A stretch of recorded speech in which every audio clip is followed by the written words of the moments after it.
Welcome to C3 In This Together, 30 minutes in our own voice, mental health series.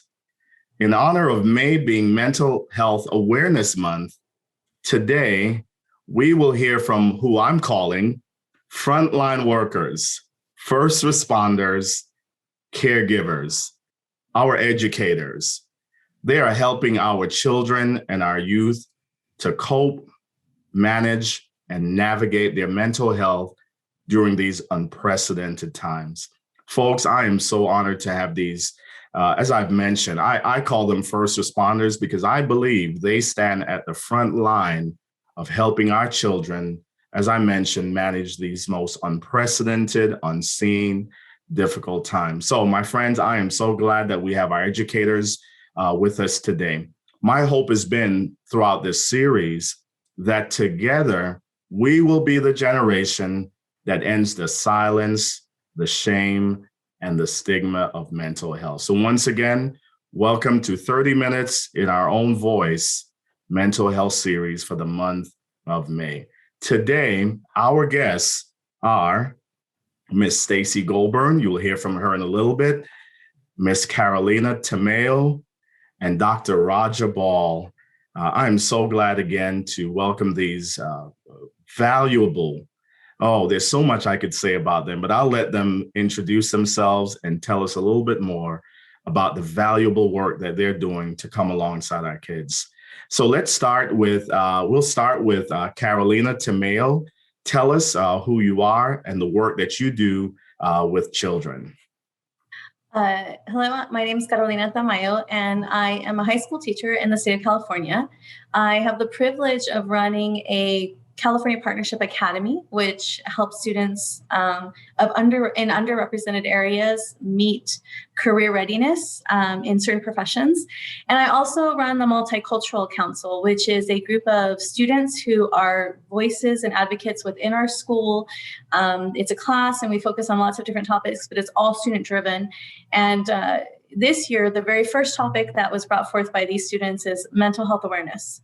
They are very, very aware of the mental health issues within their peers, within themselves, and kind of what we've been facing, the challenges this year has brought.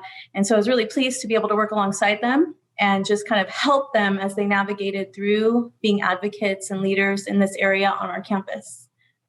Wow, thank you so much, Ms. Tamayo, for what you're doing in those students. And I was privileged to spend a day with them virtually, of course. And I was just so impressed about the work that they're doing to help their peers navigate mental health and mental illness. Listen, our nation, our communities are so blessed to have, the voices of these emerging generations speaking to issues, particularly in this case, mental health awareness. Also want to welcome, as I mentioned before, we'll hear from Miss Stacy Goldborn, and she'll tell us a little bit more about what she does and her work. Hi, I'm Stacy Goldborn, and I am a school counselor / college advisor in New York. And I have worked in this position for over 22 years. I have a heart for young people.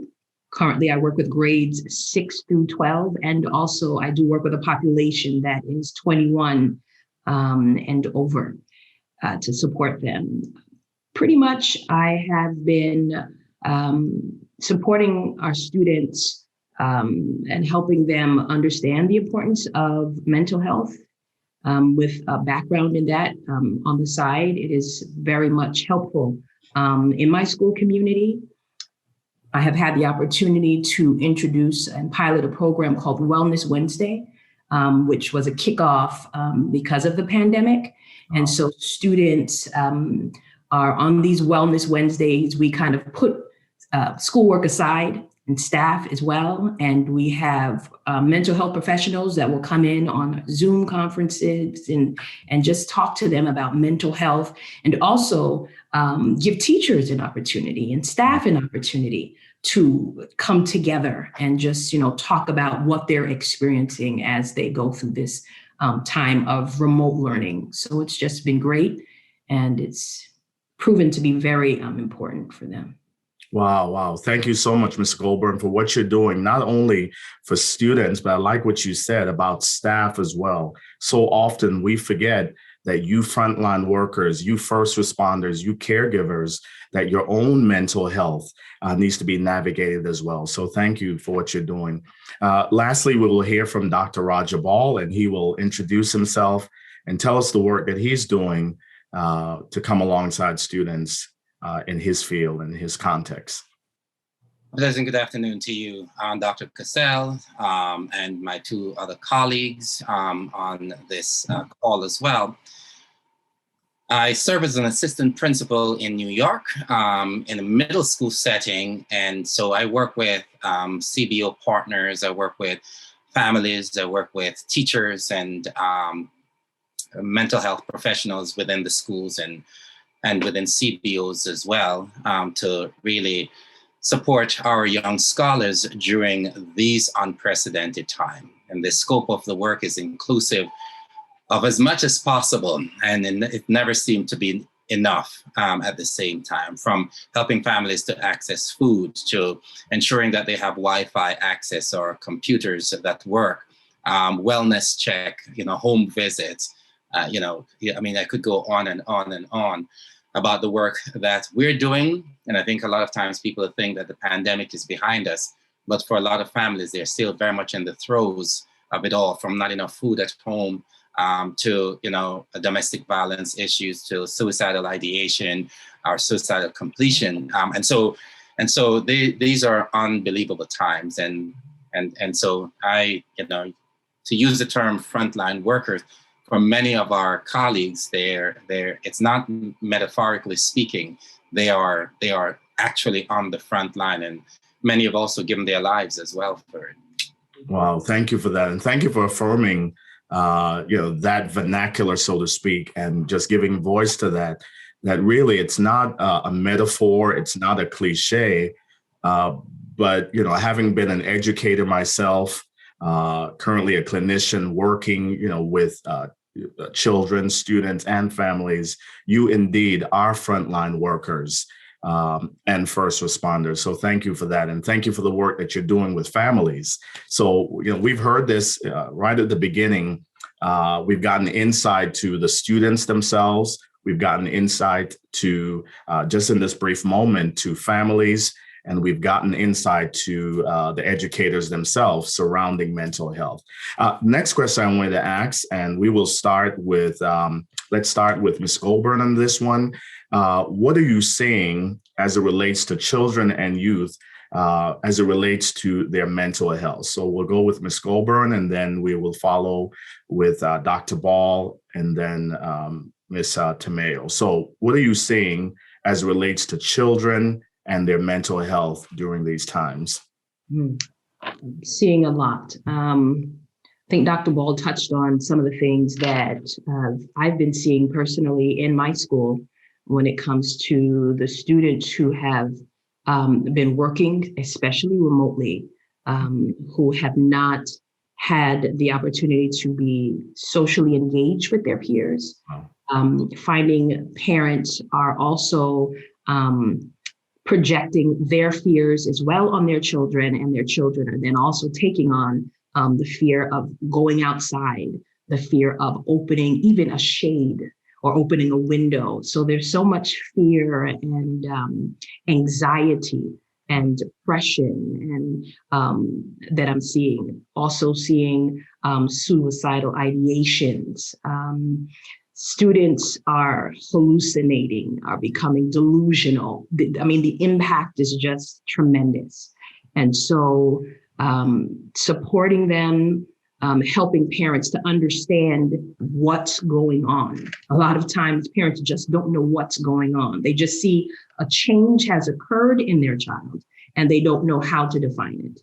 And so it's frightening for them. And it's also, I'm finding for some parents, that there is shame attached to it. So as an educator, I'm hearing from teachers that, this student who is usually a 90s student, all of a sudden their grades have just dropped tremendously and they don't know why. And so when I reach out as the counselor, the parents, sometimes they're hesitant to express, what's really been going on with them. And sometimes also when I speak to the student, I learn that they're seeing a lot of domestic violence in the home, dealing with the stress of parenting with the stress of the loss of their jobs, an increase of alcoholism, different drug use I'm finding is occurring also in the home. So students are really exposed to a lot and experience a lot during this time.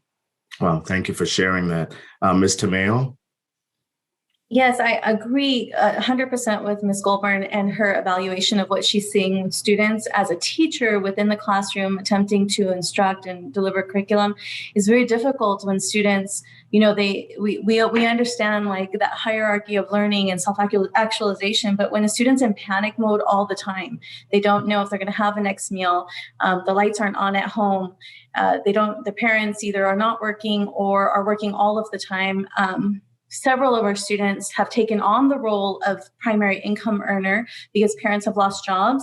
And I have a student, actually one right now, that we're trying to get him to graduation, but he goes into work at 10 o'clock at night, comes out at 6 in the morning. His responsibility is to get every other sibling to school. And then he comes to school. We're now back in person right now. And it's very difficult for him, obviously, to complete his studies this way, but it's necessary. He has to provide for the family at this point. So we see all of these things, and I think that what students are feeling and have been feeling throughout this era, throughout this time within the pandemic, with what they've seen in regards to the political climate, what they've seen in regards to social justice issues, what they've seen in inequities within our culture that have been just highlighted even more between communities and people who have and those who have not. A real stratification within that.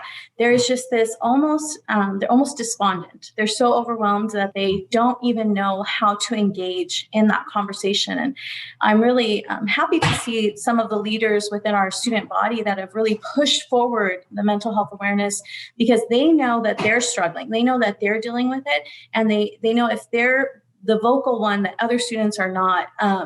We also have been experiencing within our school population and within their families suicide or ideation.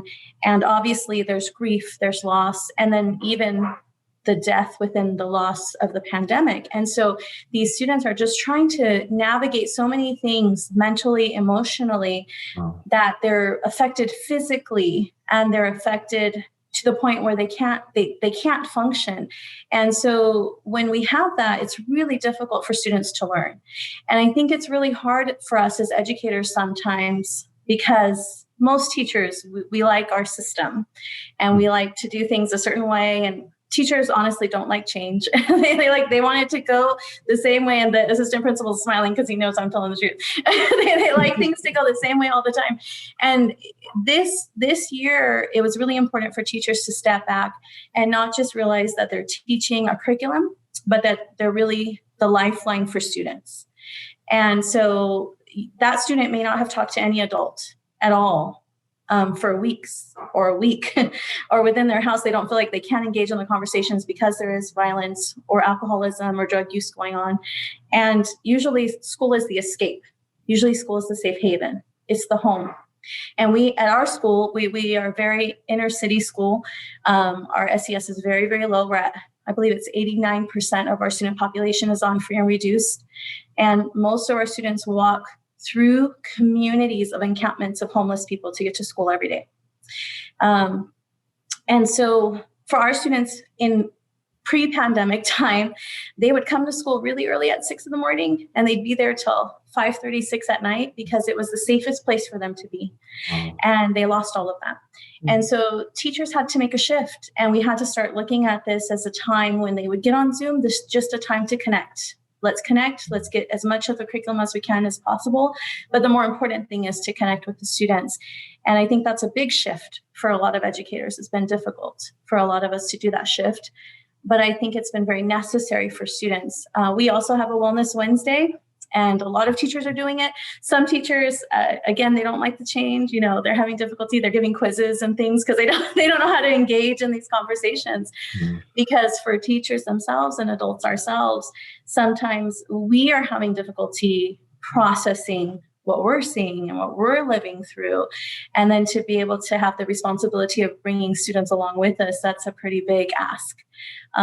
But I think overall, what I've been telling my students in the past few weeks that we've had them back in school is that they have this amazing opportunity. Like no generation that has come within the last 50, 60 years. We look back and in history, we say that the greatest generation was the World War II generation, right? This generation that came through World War II and the Great Depression, and they had to live through all of this and come out of it. And I keep telling my students, this really is going to be about how you come out the other side. Like, are you going to work on what you need to work on now so that you can move forward? Because if you can, then all of the other challenges we're going to face next will seem much more minimal, right, than they were before. But the biggest thing is that we have to self-care. We have to know where we're at. We have to be able to make sure we're healthy so that we can move forward. So I'm hopeful that this generation, they're just going to be full of grit and be able to just really be able to talk about and deal with these things and reduce and remove stigma from mental health awareness. And I had a student today who's Polynesian, and she said that's her main goal, is to reduce the stigma of mental health awareness within the Polynesian community. And she is doing her senior thesis, and she said that's what she wants to do in her life. She doesn't know how she's going to do it, but that's what she wants to do. Oh, I love that. Wow. Thank you for sharing. Dr. Ball. At the risk of, or to avoid, being redundant, because I think my colleagues have framed very well and accurately in terms of what we're seeing in the field. What I would like to maybe spend just a few minutes to look at is the compounding impact of the pandemic, and so what next, right? And so what do we do? So, Ms. Goulbourne spoke about sort of the suicidal ideation, some of the pieces that we're seeing with students, and sort of not having anywhere to really place the anxiety and the depression. Here's what we do know. We do know that oftentimes, including in Black and Brown communities, there's poor access to mental health services. What we do know is that trauma impacts our ability to focus and to function and to survive even. So what I oftentimes try to do is to frame it around our students live in communities where those things are challenges. Access is a challenge on beautiful, Monday, where there's no pandemic, and and all might have seemed to be well on the Western Front. Now you're in the middle of a pandemic, and factor in the stigma, factoring not enough mental health professionals, right. Factoring if you're looking for psychiatric care, that you have to wait 3 to 4 months just to get an appointment. And imagine that 15 or 17 or 18-year-old youngster who is literally on the brink. And so the pandemic has tore wide open the gaping gap in terms of equity and access. And I think that, and a lot of school systems are talking about assessments and making sure that we, check in on kids and mental health. Part of my wonderings is, okay, now that we know that they're not well, what's going to happen? Where is the service delivery? And so I think that's what you can't speak about mental health awareness without talking about the lack of access. We could talk about the stigma and those pieces, but I think the lack of access, because after you cut through the stigma, and after you finally get someone to, even if you take them to the hospital emergency room and then they discharge, imagine discharging a child who was attempted suicide, and really release them to now go and find a therapist or a psychiatrist. That's going to take 2 months down the road when they just attempted suicide today. I mean, it's mind-boggling. So I think that's a big part of the issue that we have to attend to. Wow, thank you for that. Wow, great. So let's move from stigma to awareness to now implementing successfully, hopefully, transporting services to our communities that are so desperately in need of mental health. Wow, that's another conversation, but thank you for that, Dr. Ball. Well, here's how, again, 30 minutes in our own voice. And I've been saying this throughout this series. I wish we could spend an hour, hour and a half, because there's just so much that we need to unpack as it relates to mental health awareness, and of course, particularly our BIPOC community. So, but nonetheless, this is where the conversation continues and starts. And someone might be wondering, why are we doing this? Here's the long and the short of why we're doing this, right? In these most difficult times, we want to say to people, make sure you are checking in with your children, checking in with your students, because here's why. We know that these times of crisis can be very traumatic.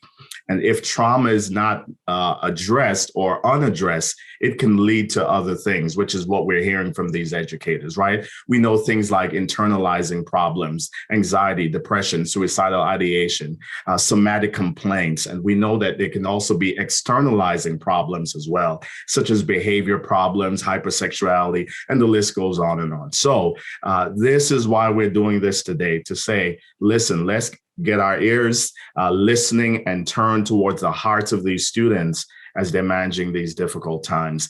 Last question as we begin to bring this to a close. What would you say to caregivers to help their child or their children navigate these challenging times, right? So what would you say to parents? What would you say to community brokers? What would you say to clergy members? What would you say to grandparents? What would you say to siblings, older siblings? What would you say to those of us who are caregivers? How do we help our children navigate these challenging times? And we'll start with Ms. Tamayo on this one. Then we'll go to Ms. Goulbourne, and then we will wrap up with Dr. Ball. Thank you, Dr. Cassell. Yes, one of the things that I really feel, and I actually within our own home that we have experienced this year is my daughter. We often focus on the students who are the lowest achievers and say, oh, they're going to have problems. Well, in this situation, it was every student and every level of achievement is having problems. My youngest daughter, who's 9 years old, has been suffering this whole school year with a tremendous amount of anxiety, to the point where some days she couldn't even be on the computer. She would have anxious kind of meltdowns. And what we have learned, and we are a home that we have tried to keep the home very stable and protect her from as much of the outside stimulus and information that's coming in as possible, while keeping her aware of what's happening and realistically aware, in an age appropriate way. But what we have found is that creating just a really safe place for her. And I think that for parents who are trying to help their children, creating a safe dialogue about what's happening, even if the parent doesn't understand what's happening, or they're very frustrated, or it can raise the anxiety level of the parent themselves because they don't understand, or they feel fearful of having to engage in some of the conversations. I think having an opportunity to figure out within your own home, where's that safe space? Maybe it's not in your home. Maybe it has to be at a park bench. Maybe it has to be in an outside setting, or in a place where you can have a conversation with your child and just let them talk about whatever it is that they need to talk and express themselves on.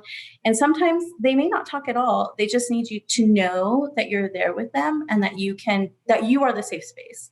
And we've experienced that within our own daughter. And I've experienced that with many students this year, where they just wanted to have me on the computer on a meet just to know I was there. They just needed that safe space. And they didn't really talk about anything important. They just wanted to know that I was there. And so I think for parents and for caregivers and teachers, reminding ourselves that for some of the students and for some of our community around us, we are the safest place that they have. And so it wasn't really the school that made it safe. It was the people at the school that made it safe. And so same in our own homes, even if we don't understand everything that's going on within our children, if we can be the safe space, if we can be the place that and maybe we're freaking out inside at that moment, but that they see that we transfer that safe and that calm spirit so that they can express themselves, I think is the best thing that we can do for our kids. Wow, I love that. Be that safe place. And I want to echo that, right? Be that safe place. We don't have to understand it all, but be that place where they can go. I love that. Ms. Goulbourne. Well, I encourage parents as much as possible. I know that we love routine, and routine is important, but sometimes the monotony of the day is a thing that really affects our children. And so I encourage parents to, on occasion, just do something different. You know, if you are afraid to have your child walk out on their own because of the pandemic or whatever is happening with, socially, put them in a car, go for a drive, let the sun, shine on them. Sometimes that alone makes a tremendous difference for them. Encourage them to, if possible, utilize technology to talk to their friends via Zoom, via, all these different engines that we have available to us so that they can just meet and talk. Sometimes they just need someone just to talk to because they feel so isolated and alone. I encourage our parents as well that when they see something that they don't understand, that doesn't make sense to them, to, let someone know, let the school counselor know. Right. So that they themselves can provide, the support that they need, or tell them how they can get a referral. I know Dr. Ball mentioned, yes, there is a tremendous, backlog, but just hearing, my experience has been just a student sitting with me and just vibing, just talking, about not school, but just life.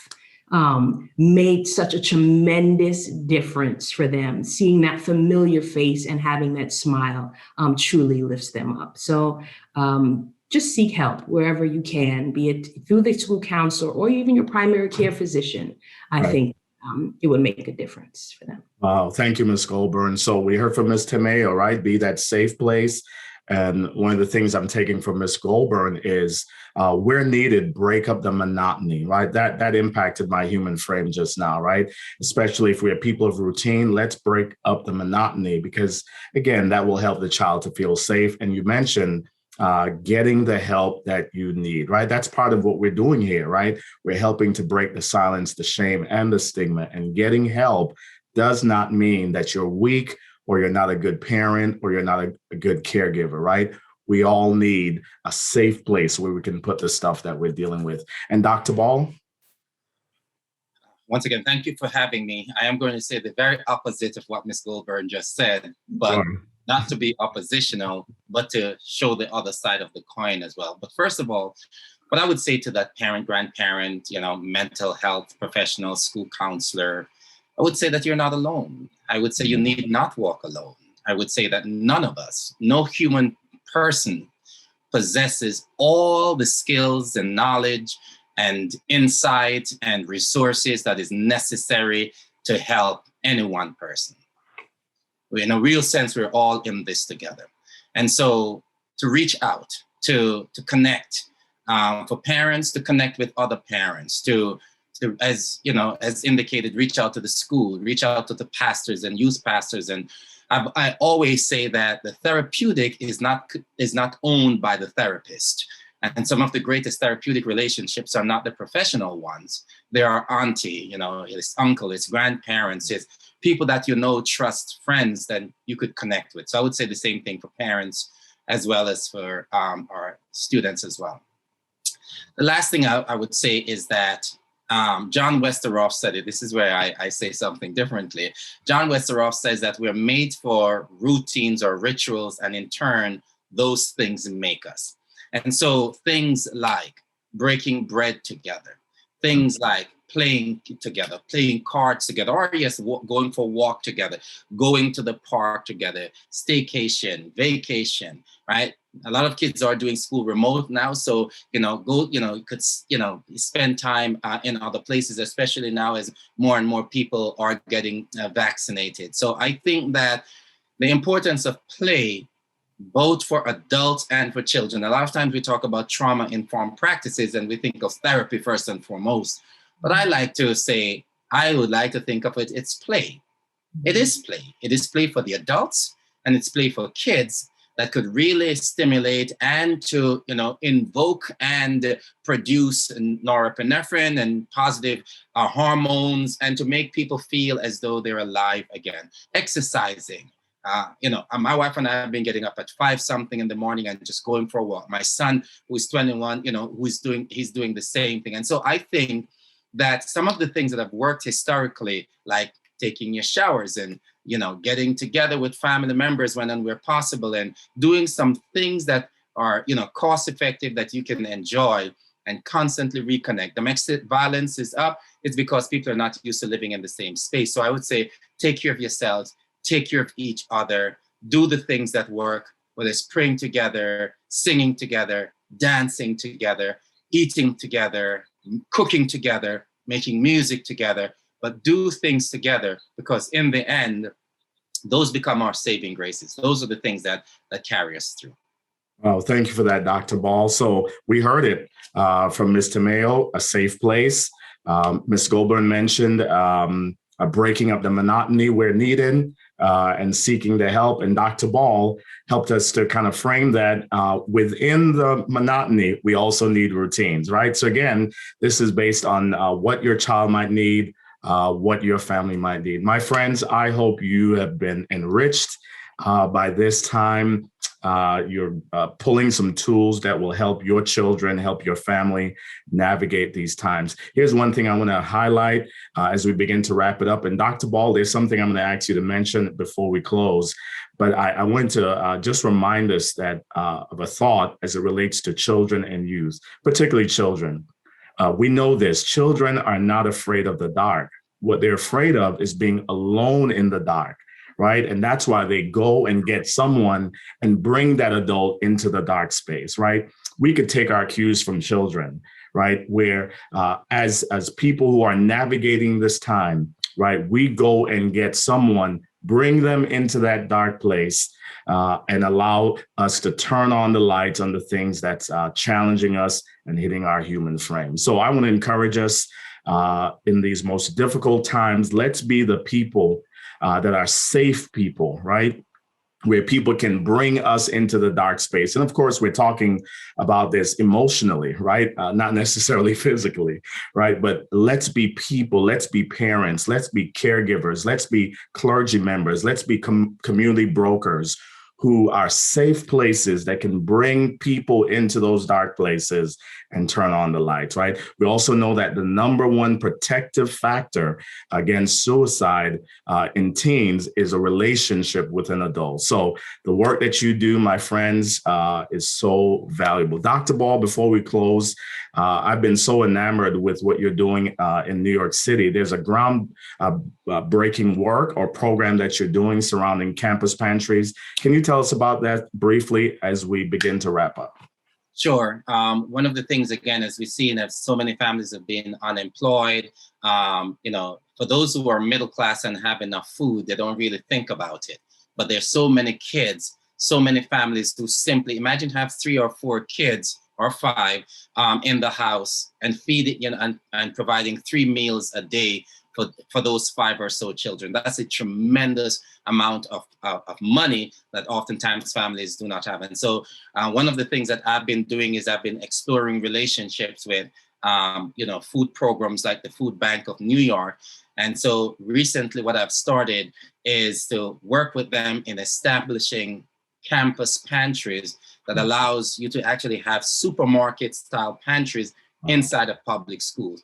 Over the last year, I've probably established about 7 of those through the Food Bank of New York. My goal, my hope, my aspiration is lofty, but it's to establish a food pantry, a campus pantry in every single public school in New York City that needs it. And one way folks can support it is to go to the Food Bank of New York, foodbankofnewyork.org, and donate to Campus Pantry. You should be able to see that on their website. So I think the young people need it, family needs it, and it's one way to support during this pandemic.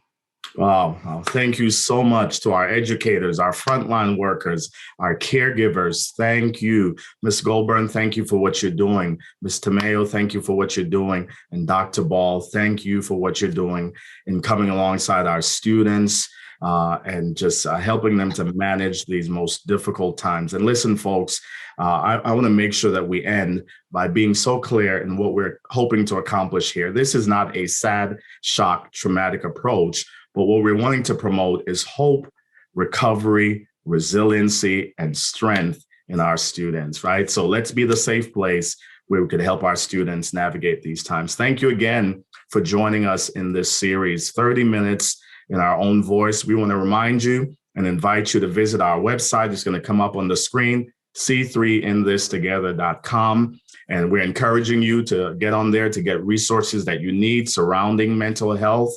Also, we want to invite you to take our 21-day Thankfulness Challenge and our NextGen Hope Challenge, right? So hopefully you log on to our website and listen. We have one more to go in our series. You're going to be so inspired as we close this out for the month of May. Again, to our educators, thank you for all that you're doing. And those of you who've been tuning in, thanks for joining us, and we'll see you next time in our series. Thanks again. Thank you, Dr. Ball. Thank you, Ms. Goulbourne, and thank you, Ms. Tamayo. We'll see you next time.